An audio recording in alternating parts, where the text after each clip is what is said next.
What's going on, everybody, or whoever's watching? I usually, actually, I haven't done a review in a while. And I've been playing this game, not super extensively. Like I put a few hours into it, fought a few bosses, and seen quite the variety in this game, and definitely feel that I played enough to kind of give a review, at least. If not a review, definitely an impressions. But I think the review still holds merit because I have noticed some issues with the game.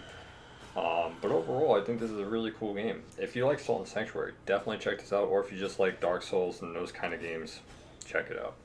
So that's Gambit is a pretty interesting game. Definitely very heavily relies on the whole Souls mechanic.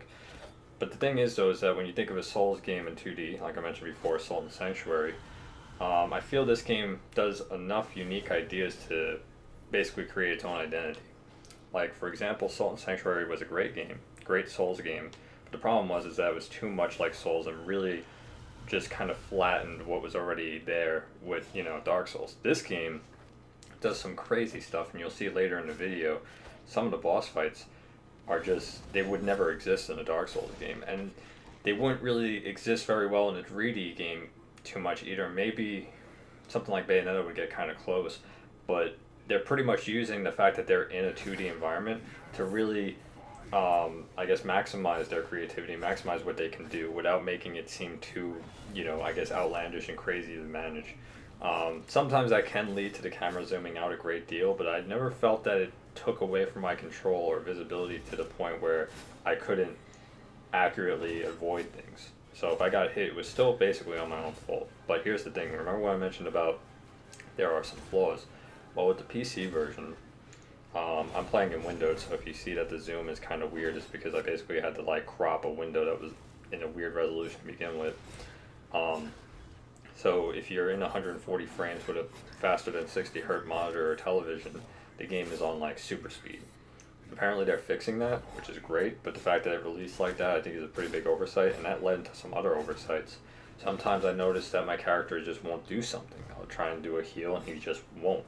Or if I press a jump button somewhere in the middle of my roll or before the roll, he would roll and then jump afterwards, even though that might have been a misinput or something that I pressed so long ago that it's not relevant to the situation anymore.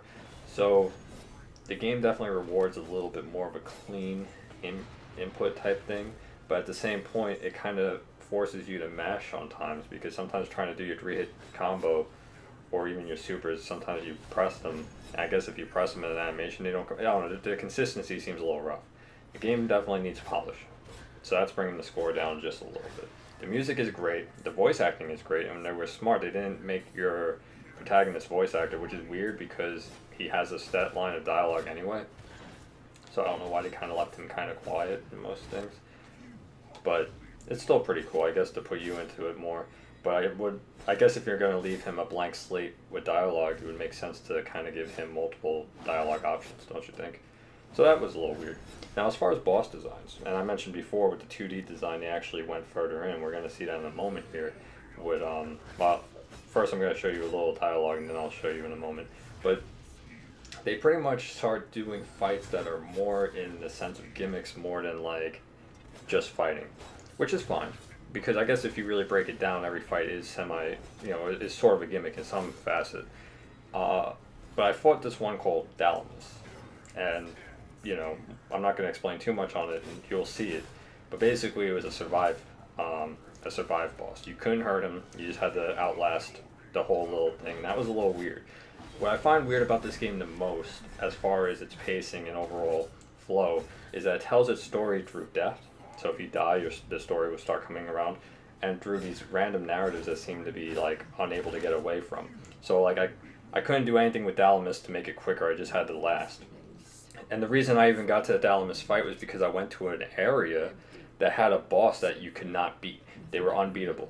And me being there, I was pretty much destined to lose. They had no health bar, and they hurt really bad, and it was just, how long can I not die? And when I died, it took me to the Dalamys area. I fought Dalamys, and that was pretty much that. So that whole segue felt very weird and jarring, and I just felt really out of control of that whole thing. Even when I wasn't even an appropriate level to be there. And I got such great gear that ended up helping me do other fights in the game with ease. So, point is, very weird. But would I recommend the game? Yes. I would say that the game got maybe an overall 7.5 out of 10 from me. And most of the things that are weighing that score down are technical issues, not necessarily the issues of the game itself or the creativity behind it. I think if you like Salt and Sanctuary but you want them to do more with the 2D aspect, this game is for you. Also, another thing this game has, which will add to the replay value, is heroic battles. The only thing about them, though, I feel like the game was designed with the heroic battles in mind first, and then the fights that we've got the first time around, I mean, they're definitely there for us to fight, but they don't feel as well crafted because there's a lot of standing around and just a lot of space in between attacks. But the heroic battles are definitely more intensive and require more action from the player, and you actually get to just see the boss overall do more, and it's more exciting. So if you get this game, not only will you have an interesting, fun game to play through, you also have an interesting, fun game to do heroic battles in, which still, to this moment right now, not many people have done all of them successfully yet. If you look at Steam achievements, there's still 0% of some of the heroic battles.